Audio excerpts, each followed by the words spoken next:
ప్రభు చిత్తం అయితే బైబిల్ స్టడీలో మరి నా నా పోర్షన్ గా మరి లూకా సువార్త ఆ, ధ్యానం చేయాలని దేవుడిచ్చిన ప్రేరేపణ ఆధారంగా మరి మాథ్యూ అన్నకు చెప్పినప్పుడు అన్న మరి అంగీకరించారు. అందువల్ల ప్రభు చిత్తం అయితే లూకా సువార్తని మనం ధ్యానం చేద్దాం. అయితే ఈరోజు జస్ట్ బిర్యానీ తినడానికి ముందుగా సూప్ తాగినట్లు ఆ, అంటే సూప్ ఆకలిని పెంచుతుంది.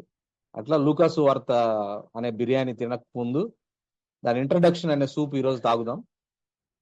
So it may create hungry for us to go deeper in Luke's gospel. లూకా సువార్తలోని అనేక విషయాలు మనం కలిసి మనం నేర్చుకోవడానికి ప్రభుత్వం అయితే ప్రయత్నం చేద్దాం. మరి దయచేసి ప్రార్థనలో జ్ఞాపకం చేసుకోండి నన్ను. నేను really I'm a dust, but దేవుని సేవ చేయాలనే ఆశతోటి మరి ఈ విధంగా మీ ముందుకు రావడం జరిగింది. కాబట్టి దయతో మీరు నన్ను జ్ఞాపకం చేసుకొని ఈ స్టడీని కూడా మీరు జ్ఞాపకం చేసుకోమని ఈ సందర్భంగా నేను మిమ్మల్ని కోరుతా ఉన్నా. మనందరము ఇంట్రడక్షన్ కోసం లూకా సువార్త అందరం బైబుల్ తీసినట్లయితే లూకా సువార్త 1వ అధ్యాయం 1 to 4 వర్సెస్ ని చదువుదాం. ప్రభుచితం అయితే మరి కంప్లీట్ అయ్యే లోపు లూకా సువార్త అంతా కంబైన్డ్ గా మనం చదవాలని నాకు ఒక ఆశ కలిగింది. అంటే మనం చదివి అందులోని కొన్ని విషయాలని ప్రభు మనకిచ్చిన సమయం కొద్దీ మనం నేర్చుకోవాలని ఆశపడతా ఉన్నాను. Let us read all together. అందరం కలిసి లూకా సువార్త 1వ అధ్యాయం 1 నుంచి 4 వచనాలు చదువుతాం. నేను చదువుతుండగా నాతో మీరు ఏకీభవించి చదవలసిందిగా కోరుతున్నాను. Gospel according to Luke, 1st chapter 1 to 4 versus. ఘనత వహించిన థెయోఫిలా, ఆరంభము నుండి కన్నులారా చూచి వాక్య సేవకులైన వారు మనకు అప్పగించిన ప్రకారము మన మధ్యను నెరవేరిన కార్యములను గూర్చి వివరముగా వ్రాయుటకు అనేకులు పూనుకొన్నారు గనుక నీకు ఉపదేశింపబడిన సంగతులు నిశ్చయముగా జరిగినవని నీవు తెలుసుకొనుటకు వాటిని అన్నిటినీ మొదటి నుండి తరచి పరిష్కారముగా తెలుసుకొని ఉన్న నేనును నీ పేరట వాటిని గూర్చి వరుసగా రచించుట యుక్తమని ఎంచితిని. ఈ లూకా సువార్త మరి రాసిన వారు ఎవరంటే మనకు తెలుసు, the writer of the gospel is doctor Luke. ఈ విషయం ఎక్కడ ఉంటదంటే కొలస్సీ పత్రిక 4వ అధ్యాయం 14వ వచనంలో మనం చూస్తాం. లూకా సువార్త రచయిత మరి డాక్టర్ లూక్. ఆయన వృత్తిరీత్యా వైద్యుడు. ఆయన లూకా సువార్తని మరి గ్రంథస్థం చేయడం జరిగింది. He is from Antioch of Syria. మరి సిరియా ప్రాంతానికి సంబంధించిన అంతియోక పట్టణానికి సంబంధించిన వాడు ఈయన. He is not a Jew. ఈయన యూదుడు కాదు. హీఈస్ ఎ జెంటైల్ పర్సన్, మనలాగా అన్యుడు, యూదేతరుడు. బైబుల్లో న్యూ టెస్టిమెంట్ రాసిన వారందరూ జ్యూసే. నూతన నిబంధన దేవుడు రాయించింది ఎవరితో అంటే అందరూ యూదులే. నూతన నిబంధన రాసిన వాళ్ళందరూ ఎక్సెప్ట్ లూక్.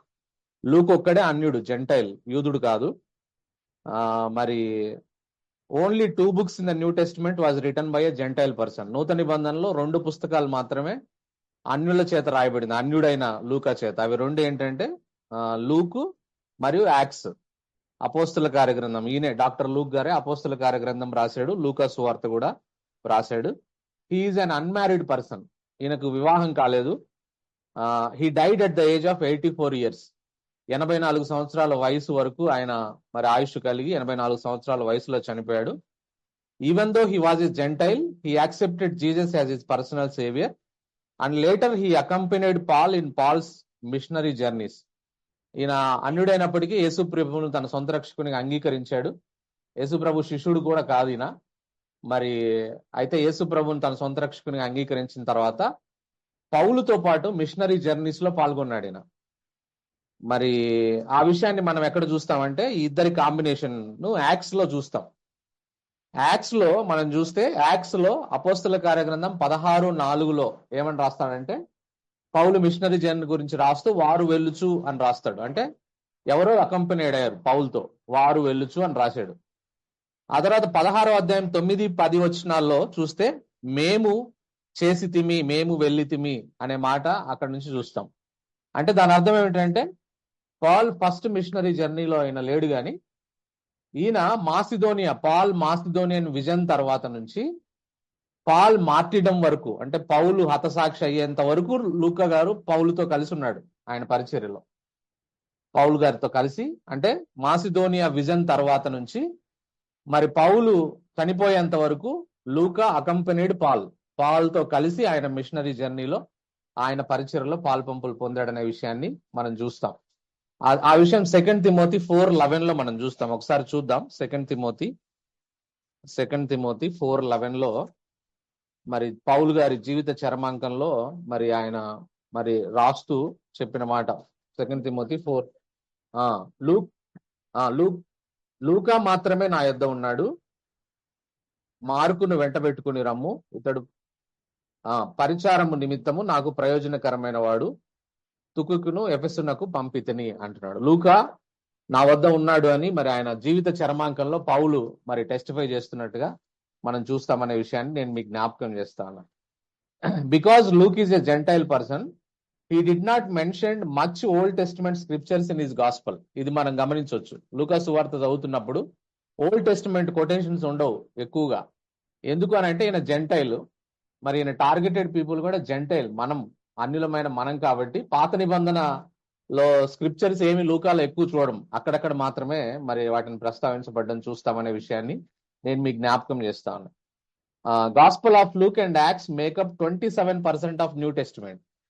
లూకా సువార్త, యాక్ట్స్ రెండింటిని కలిపితే 27% నూతన నిబంధనలో 27% మరి రాయడానికి దేవుడు అన్యుడైన ఈయనని ఉపయోగించుకున్నాడు అనే విషయాన్ని ఈ సందర్భంగా నేను మీకు జ్ఞాపకం చేస్తా ఉన్నా. మరి he's not a Jew, he's not a disciple of Jesus. మరి ఎలా రాశాడు మరి యేసుప్రభు వారి సువార్తని, యేసుప్రభు వారి పుట్టుక, మరి యేసుప్రభు వారి గురించి ఎలా రాశాడనే విషయాన్ని మనం గమనిస్తే, మనం చదువుకున్న ఇందాక లూకా సువార్త 1వ అధ్యాయం 1-4 వచనాల్లో చూస్తే, ఫస్ట్ పరిశుద్ధాత్మ, every scripture is inspired by holy spirit, పరిశుద్ధాత్మ ప్రేరేపణ ద్వారా రాశాడు. రెండవది ఐ విట్నెస్ ని సంప్రదించి, అంటే యేసుప్రభు వారితో ఉన్న, యేసుప్రభు వారిని కల్లారా చూసిన పరిచర్యని ఐ విట్నెసెస్ ని సంప్రదించి మరి కేర్ఫుల్ గా ఇన్వెస్టిగేట్ చేసి, ఇంగ్లీష్ లో ఉన్న విషయాన్ని మనం గమనిస్తే కేర్ఫుల్ గా ఐ విట్నెస్ ని సంప్రదించి కేర్ఫుల్ గా ఇన్వెస్టిగేట్ చేసి మరి సాధ్యమైనంత వరకు వరుసగా మరి రాయడానికి ఆయన ప్రయత్నించాడనే విషయాన్ని నేను మీకు జ్ఞాపకం చేస్తున్నా. ఎంత కేర్ఫుల్ గా ఇన్వెస్టిగేషన్ చేసి రాశాడంటే, సర్ విలియం రామ్సే అనే ఒక విద్యావంతుడు, ఒక మేధావి ఉండేవాడు. ఆయన పేరు సర్ విలియం రామ్సే. సర్ అంటే అది మరి ఇంగ్లాండ్ గవర్నమెంట్ ఇచ్చే ఒక బిరుదు. ఆయనకి దాదాపు 9 PhDలు ఉన్నాయి, 9 డాక్టరేట్స్ ఉన్నాయి ఆ సర్ విలియం రామ్సే అనే ఆయనకి. ఈయన బైబుల్ను తప్పు అని నిరూపించాలనుకొని, ఈ సర్ విలియం రామ్సే అనే ఆయన బైబుల్లో హిస్టారికల్ ప్లేసెస్ ని మెన్షన్ చేసింది ఎక్కువ లూక్ లో, యాక్ట్స్ లో కాబట్టి లూకాని యాక్ట్స్ ని తీసుకుని ఆయన సొంత డబ్బులు ఖర్చు పెట్టుకొని రామ్సే అనే ఆయన, నేను ఎలాగైనా బైబుల్ తప్పు, హిస్టారికల్ గా ఈ బుక్ రాంగ్ అని నేను ప్రూవ్ చేస్తానని చెప్పి ఆయన సొంత డబ్బులు ఖర్చు పెట్టుకొని మరి లూక్ లో ఏమి హిస్టారికల్ ప్లేసెస్ ఉన్నాయో, యాక్ట్స్ లో ఏమి హిస్టారికల్ ప్లేసెస్ ఉన్నాయో వాటన్నిటికి వెళ్ళి ఆర్కియాలజిస్ట్ డిగ్స్ చేసి, అంటే పురావస్తు తవ్వకాలు జరిపి ఆయన చివరికి చెప్పింది ఏమిటనంటే, Ramsay, one single historical inaccuracy is not found in Luke and Acts అని చెప్పాడు. అంటే లూకా సువార్తలో గాని యాక్ట్స్ లో గాని రాయబడిన వాటిలో వన్ సింగిల్ ఇనాక్యురసీ లేదు అన్నాడు. ఎగ్జాక్ట్ గా ఈ పట్టణం తర్వాత ఏ పట్టణము, దేని తర్వాత ఏది అని లూకా గారు మెన్షన్ చేసినో అవి ఎగ్జాక్ట్ గా ఉన్నాయని చెప్పి ఆ తర్వాత యేసుప్రభుని నమ్ముకొని రామ్సే లూకా సువార్త ఆ యాక్ట్స్ ని చదివి ఆయన యేసుప్రభుని నమ్ముకొని సెయింట్ పాల్ ద ట్రావెలర్ అనే పుస్తకాన్ని కూడా రాసిండు ఆయన రామ్సే. ఇంకా అంటే క్రైస్తవ లోకానికి సెయింట్ పాల్ ద ట్రావెలర్ అనే ఒక పుస్తకాన్ని రాసి అందించిండు, ఏ ప్రాంతాల్లో పౌలు లూకా వీళ్ళు మిషనరీ జర్నీ చేసిండు అనేది. అంటే దీన్ని బట్టి మనం అర్థం, ఈ మాట నేను ఎందుకు చెప్పానంటే, ఎంత మరి నా కళ్ళతో చూడకపోయినా ఎంత యాక్యురేట్ గా ఎగ్జాక్ట్ గా ఇన్వెస్టిగేట్ చేసి కేర్ఫుల్ గా మరి ఆయన లూకా సువార్త రాశాడనే విషయాన్ని మనం జ్ఞాపకం చేసుకోవాలని ఈ సందర్భంగా నేను మీకు జ్ఞాపకం చేస్తాను. అంత మాత్రమే కాదు, లూకా సువార్తలో ఉన్న ఇంకొక ప్రత్యేకత ఏమిటంటే, ఓల్డ్ హిస్టారియన్స్, అంటే జనరల్ గా సివిల్ ఓల్డ్ హిస్టారియన్స్, ప్రపంచంలో క్రైస్తవేతర పుస్తక రచయితలు, చరిత్ర గురించి రాసిన పుస్తక రచయితలు ఈయన రాసిన విధానం, అంటే ఈయన బహుశా డాక్టర్ కాబట్టేమో లేకపోతే ఈయన ఉన్నత విద్యావంతుడేమో మనకు తెలియదు కానీ, ఆ గ్రీక్ లో మరి ఈయన రాసిన విధానాన్ని చూసి లూకా సువార్తని ఒక one of the best historical book in the world అని వాళ్ళు కన్సిడర్ చేస్తారు. లోకం అంటే వరల్డ్ ఈయన రాసిన పద్ధతి, లూకా సువార్తని ఆయన గ్రంథస్థం చేసిన పద్ధతిని చూసి it's the one of the best historical book అని వాళ్ళు మరి కన్సిడర్ చేశారనే విషయాన్ని ఈ సందర్భంగా నేను మీకు జ్ఞాపకం చేస్తాను. లూకా సువార్త కనుక బైబిల్లో లేకపోయి ఉంటే జాన్ ద బ్యాప్టిస్ట్ పుట్టుక గురించి మనకు తెలిసేది కాదు. అంటే జాన్ ద బ్యాప్టిస్ట్ పుట్టుక ఓన్లీ లూకా సువార్తలోనే మెన్షన్ చేయబడింది. జాన్ ద బ్యాప్టిస్ట్ ఎలా పుట్టాడో మనకు తెలిసేది కాదు. లూకా సువార్త లేకపోయి ఉంటే సుమయోను గురించి మనకు తెలిసేది కాదు. సుమియోను. లూకా సువార్త లేకపోయి ఉంటే యేసుప్రభు 12 సంవత్సరాల వయసులో దేవాలయంలో ధర్మశాస్త్రోపదేశకులతో వాదించిన సంగతి మనకు తెలిసేది కాదు. యేసుప్రభు గనక ఆ లూకా సువార్త గనక మనకు లేకపోయి ఉంటే Maria mother of Jesus genealogy, మరియ వంశావళి మనకు తెలిసేది కాదు. లూకా సువార్త లేకపోయి ఉంటే లూకా సువార్త లేకపోయి ఉంటే మంచి సమరేయుడు ఉపమానం మనకు తెలిసేది కాదు.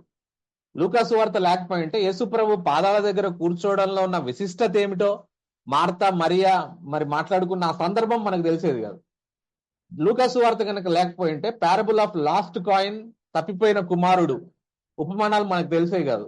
ధనవంతుడు Lazar story classic example, heaven hell ఎలా ఉంటదని మరి దేవుడు యేసుప్రభు వారు వివరించిన ఆ స్టోరీ మనకు తెలిసేది కాదు. ఆ తర్వాత శిలువ మీద దొంగ క్షమాపణ గురించి మనకు తెలిసేది కాదు. ఎమ్మాయి దారిలో యేసుప్రభు శిష్యులకు కనపడి వారికి బోధించిన సంగతి కూడా మనకు తెలిసేది కాదు అనే విషయాన్ని నేను మీకు జ్ఞాపకం చేస్తాను. అంటే మరి ఎక్కడ సువార్తలో లేని 18 పారబుల్స్ ని మరి లూకా సువార్తలోనే మాత్రం మనం చూస్తామనే విషయాన్ని ఈ సందర్భంగా నేను మీకు జ్ఞాపకం చేస్తున్నాను. This is the specialisation of Luke gospel అనే విషయాన్ని నేను మీకు జ్ఞాపకం చేస్తా ఉన్నా కదా. 59 ఒక ఆయన అంటాడు, ఒక బైబుల్ స్టడీ చేసి ఆయన ఏమంటాడు అంటే 59% of the gospel of Luke is unique and we could not find it anywhere else అంటాడు. అంటే మిగతా సువార్తల్లో లేనివి 59% న్యూగా మరి లూకా సువార్తలు అనేక విషయాల గురించి మరి వ్రాయబడ్డాయనే విషయాన్ని వాళ్ళు చెప్పారనే విషయాన్ని నేను మీకు జ్ఞాపకం చేస్తా ఉన్నా. Most likely Luke gospel is return between AD 58 to 65, 58 నుంచి 65 మధ్యలో లూకా సువార్త వ్రాయబడిందని మరి చరిత్రలో చెప్తామనే విషయాన్ని నేను మీకు జ్ఞాపకం చేస్తాను. ఇక్కడ మనకు స్టార్టింగ్ లోనే ఒక పాయింట్ ఉంటది. It is return to most excellent Theophilus అని ఉంటది. ఈ థియోఫిలస్ ఎవరు అని అంటే బహుశా ఆయన గురించి పెద్దగా మనకు తెలియదు కానీ మోస్ట్ ఎక్సలెంట్ థియోఫిలస్ అంటే ఆయన బహుశా రోమన్ గవర్నమెంట్ లో ఒక డిగ్నిటరీ అయి ఉండవచ్చు. అందువల్ల ఆయనకి రాసినాడని కొంతమంది చరిత్రకారులు చెప్తారనే విషయాన్ని కూడా నేను మీకు జ్ఞాపకం చేస్తా ఉన్నా. ఇంకొకటి లూకా సువార్తలో ఉన్న ఒక ప్రత్యేకత ఏంటంటే మరొక విశిష్టత, ఓల్డ్ టెస్టిమెంట్ లో మలాకీ గ్రంథం మనం చూస్తే ఒకసారి చూద్దాం. ఓల్డ్ టెస్టిమెంట్ లో మలాకీ లాస్ట్ వర్సెస్ ని మనం చూస్తే మాథ్యూ కంటే ముందు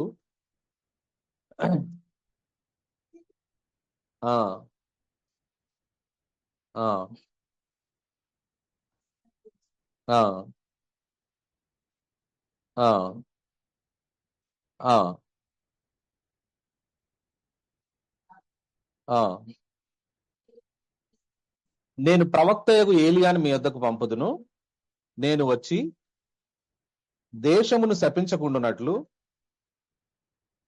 అతడు తండ్రుల హృదయములను పిల్లల తట్టుకును, పిల్లల హృదయములను తండ్రుల తట్టుకును తిప్పును అనే మాట ఇక్కడ రాయబడింది. అంటే మలాకీ గ్రంథంలో బాప్తిసమిచ్చే యోహాను ప్రాఫసీ గురించి ముగించబడింది. బాప్తిసమిచ్చే యోహాను గురించి ప్రాఫసీతో ముగించబడింది. ఆ తర్వాత 400 సంవత్సరాలు దేవుడి నుంచి సైలెంట్, మనుషులకు ఎటువంటి సమాచారం లేదు. 400 సైలెంట్ పీరియడ్ అంటారు. 400 సంవత్సరాలు దేవుడి నుంచి ఏ రెవల్యూషన్ లేదు. ఆ తర్వాత 400 సంవత్సరాలు సైలెంట్ పీరియడ్ తర్వాత Lord sent an angel to జకరియా దగ్గరికి మరి బాప్తిస్మిచ్చే యోహాను పుట్టుక గురించి చెప్పడానికి దేవుడు ఫస్ట్ టైం 400 సంవత్సరాల సైలెంట్ తర్వాత మరి అక్కడికి పంపించినట్టుగా మనం చూస్తాం. ఎంత బాగా మరి దీన్ని మనం చూసినట్లయితే న్యూ టెస్టిమెంట్ మరి లూకా సువార్త జాన్ ద బ్యాప్టిస్ట్ స్టోరీతో స్టార్ట్ అవ్వడం, అక్కడేమో జాన్ ద బ్యాప్టిస్ట్ ప్రాఫసీతో ముగించబడి న్యూ టెస్టిమెంట్ లూకాని మనం యాడ్ చేసి మనం చదివితే జాన్ ద బ్యాప్టిస్ట్ స్టోరీతో స్టార్ట్ అవ్వడం, ఆయన బర్త్, ఆ తర్వాత Jesus ministry, cross, death, resurrection, ascension, establishment of church కదా, ఇదంతా యాక్ట్స్ లో కంటిన్యూ అవ్వడం చూస్తాం. అంటే ద సిరీస్ లూక్ ని యాక్ట్స్ ని వరుసగా చదివితే మరి అక్కడి నుంచి మొత్తం సంఘం వరకు యేసుప్రభు ఎత్తబడిన తర్వాత సంఘ స్థాపన, సంఘం ఏ విధంగా ఆది సంఘం ఏర్పడిందో ఆ మొత్తం విషయాలన్నిటినీ వరుసగా ఏది మిస్ అవ్వకుండా లూక్ గారు గ్రంథస్థం చేసినారనే విషయం కూడా మనకు కనపడుతుందనే విషయాన్ని నేను మీకు జ్ఞాపకం చేస్తా ఉన్నా. మరి లూకాసు వార్త లక్ష్యం ఏంటి, టార్గెట్ ఏంటి అని అంటే అన్యులమైన మనం యేసుక్రీస్తుని విశ్వసించడం. Non Jews people, gentile people మనము యేసుక్రీస్తు ప్రభువుని విశ్వసించడం కోసం మరి యేసు ప్రభువుని అన్యులకు కూడా రక్షకుడిగా మరి ఆయన చూపించడం లూకాసు వార్త రాయడం యొక్క ఉద్దేశం అనే విషయాన్ని ఈ సందర్భంగా నేను మీకు జ్ఞాపకం చేస్తాను.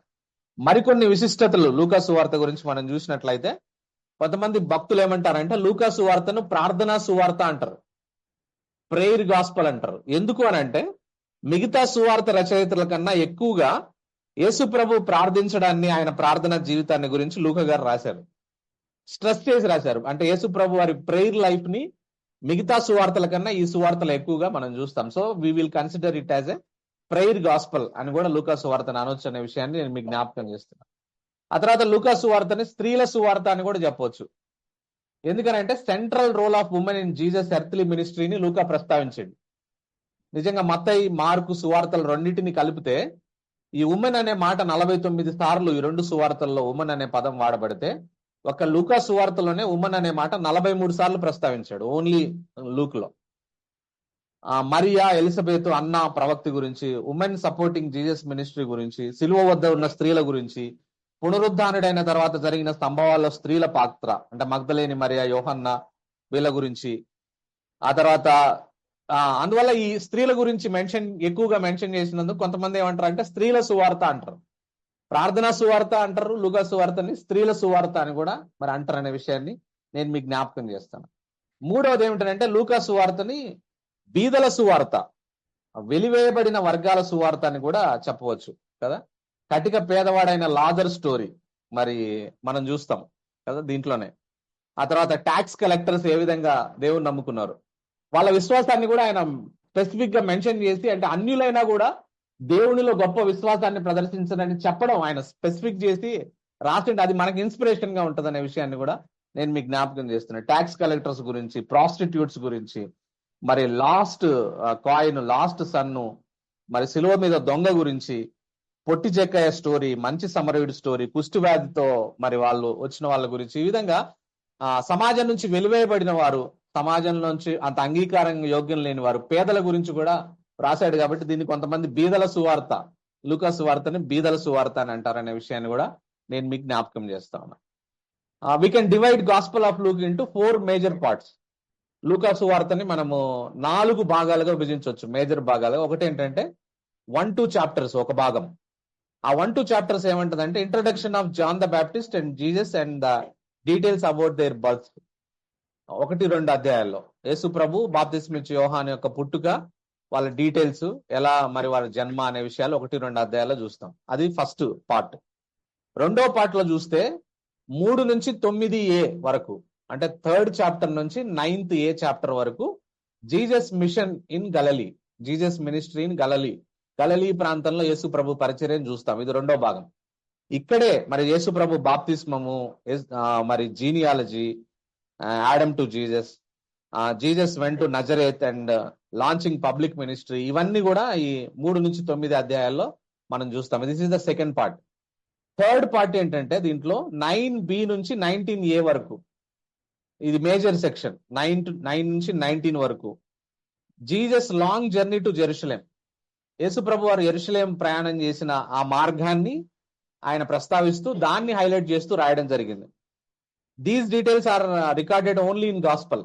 ఈ 9 నుంచి 19A వరకు ఉన్న ఈ విషయాలన్నీ కూడా గాస్పల్ ఆఫ్ లూక్ లోనే మనం చూస్తామనే విషయాన్ని నేను మీకు జ్ఞాపకం చేస్తున్నాను. అది third. This part, third part is mainly consisting of Jesus teaching and parables. యేసు ప్రభు వారి బోధల గురించి ఆయన ఈ మూడో భాగంలో రాశాడు అనే విషయాన్ని నేను మీకు జ్ఞాపకం చేస్తున్నాను. ఆ తర్వాత ఫోర్త్ పార్ట్ ఏంటంటే 19B to 24 చివరికి 19 నుంచి 24 వరకు, 19B to 24 చూస్తే జీసస్ ఫైనల్ వీక్ ఇన్ యెరూషలేంలో యేసు ప్రభు వారు గడిపిన ఫైనల్ వీక్, చివరి వారం గురించి అక్కడ రాయడం జరిగింది. అంటే ఇక్కడ అరైవల్ ఇన్ జెరూసలేం, ఆయన యేసుప్రభు వారు జెరూసలేంలో ప్రవేశించడం, జీసస్ సెలబ్రేటింగ్ పాస్ ఓవర్, మరి Jesus arrest, Jesus crucifixion, resurrection, post resurrection appearance, ఇవన్నీ కూడా మరి ఆ చివరి భాగంలో మనం చూస్తామనే విషయాన్ని ఈ సందర్భంగా నేను మీకు జ్ఞాపకం చేస్తా ఉన్నాను. సో బేసికల్ గా మనం చెప్పుకోవాలంటే, క్రోడీకరించి చెప్పాలంటే, Luke is the story of God's plan to save sinners from eternal hell through the coming of his son Jesus Christ to earth to die and rise again from the dead. It is the story. ఆయన చెప్పాలనుకున్న story అంతా ఏంటంటే, మనుషులమైన మనము మనుషుల్ని రక్షించడానికి తండ్రైన దేవుడు కుమారుడైన యేసు ప్రభువుని పంపాడు. ఆయన మరణ పునరుద్ధానముల ద్వారా మనకు రక్షణ అనే విషయాన్ని, ఆయన ఆ స్టోరీని మరి లూకాసు వార్తలో ఆయన చెప్పినాడు అనే విషయాన్ని నేను మీకు జ్ఞాపకం చేస్తాను. ఈ స్టోరీ నిజంగా ప్రపంచంలో ఉన్న కథలన్నిటికీ మించింది. ఎందుకనంటే కొన్ని కోట్ల మంది ప్రజల ఎటర్నల్ డెస్టినీని మార్చింది ఈ స్టోరీ, జీసస్ స్టోరీ. మనం రేపు పొద్దున్న నుంచి, రేపు నెక్స్ట్ వీక్ నుంచి మనం ధ్యానం చేయబోయే ఈ స్టోరీ కొన్ని కోట్ల మంది ఎటర్నల్ డెస్టినీని ఈ ప్రపంచంలో మార్చింది, మారుస్తూనే ఉంది అనే విషయాన్ని ఈ సందర్భంగా నేను మీకు జ్ఞాపకం చేస్తా ఉన్నా. సో లూక్, పాల్ ఇద్దరు ఫ్రెండ్స్. లూక్ 1/3 న్యూ టెస్టిమెంట్ రాస్తే, ఆయన ఫ్రెండ్ పాల్ కూడా 1/3 న్యూ టెస్టిమెంట్ రాసేసిండు. వీళ్ళిద్దరే ఫ్రెండ్స్. రెండు కలిపితే 2/3 న్యూ టెస్టిమెంట్ అయిపోయింది. లూక్ 1/3, మరి పాల్ 1/3, వీళ్ళిద్దరు ఫ్రెండ్స్ మళ్ళీ రాస్తే దేవుడు 2/3 అయిపోయింది. ఇంకా 1/3 మిగతా వాళ్ళు రాసినారనే విషయాన్ని. కాబట్టి వీరిద్దరిది చాలా ఇంపార్టెంట్ రోల్ మరి న్యూ టెస్టిమెంట్ లో. సో మనం ఆ విషయాన్ని మనం చదువుకుందాం. ఇంకొకటి లూక్ గురించిన గొప్పతనం ఏంటంటే, ఈ మాట చెప్పి నేను ముగిస్తా. లూక్ గారి గురించి గొప్పతనం ఏంటంటే, లూక్ గాస్పల్లో 24 చాప్టర్స్ రాసిన, యాక్ట్స్ లో 28 చాప్టర్స్ రాసిన, ఎక్కడా తన పేరు ప్రస్తావించాలి. ఆయన 1/3 మరి న్యూ టెస్టిమెంట్ రాసిన, ఎక్కడా కూడా తన పేరు ప్రస్తావించాలి. మనం డిగ్ చేయాల్సి వచ్చింది. ఎక్కడ వేరే కొలస్తీ పత్రికలో రాసిన మాటలు తెలుసుకొని ఇది లూకా రాసినాడని మనం తెలుసుకోవాల్సి వచ్చింది. ఆయన పేరు ఎక్కడ ప్రస్తావించాలి. అంటే దీన్ని బట్టి మనం అర్థం చేసుకోవాల్సింది ఏంటంటే, ఈయన ఎంత humble person, how much humble person is. ఇది కదా మనల్ని దాచుకొని క్రీస్తుని ప్రొజెక్ట్ చేయడం అంటే కదా. ఆయన నుంచి మనం నేర్చుకోవాల్సింది. ఆయన దాచుకొని క్రీస్తుని ప్రొజెక్ట్ చేసిండు లూకా సువార్తలో, మరి యాక్ట్స్ లో. సో ఆయన ఏం ప్రొజెక్ట్ చేశాడో ప్రభు చిత్తం అయితే నెక్స్ట్ వీక్ నుంచి మనం తెలుసుకుందాం. దేవుడి మాటలు దీవించును గాక.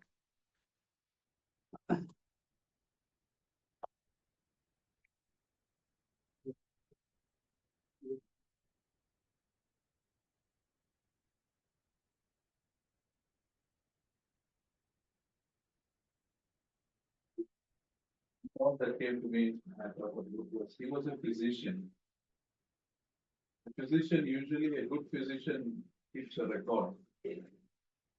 Because they're good in keeping records. They know the patient's background, the problem, what is treated for.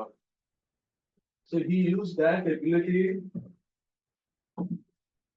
for God's kingdom to know about the Lord Jesus Christ, and he put in a meticulous way, in the sense that 57%, what he wrote was new.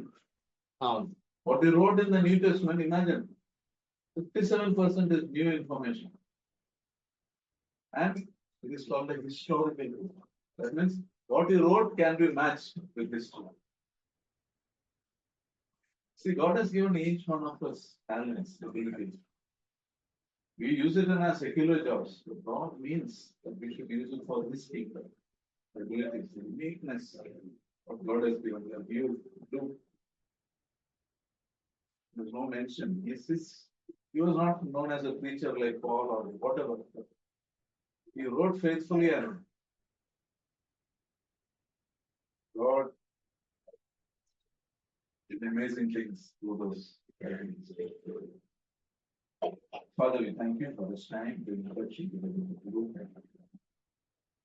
We pray that this will not just be a time of learning information, but it will be a time of transformation. Where we see the heart of the great physician. Heart of the physician who was touched by the great physician. Let us also imitate Luke by being meticulous and using the abilities that you have given us. We thank you, we praise you, Master, for your word. And we pray that we start with this book. This will be a transforming time, Lord. This will make us more prepared for your coming. This will make us more serious about you. May this make us hate it more. Maybe look to please you with everything that we do. We thank you, Lord. In Lord Jesus' most precious name we pray. Amen. Amen. Thank you. Those who are online, thank you for joining us. Goodbye. Good night.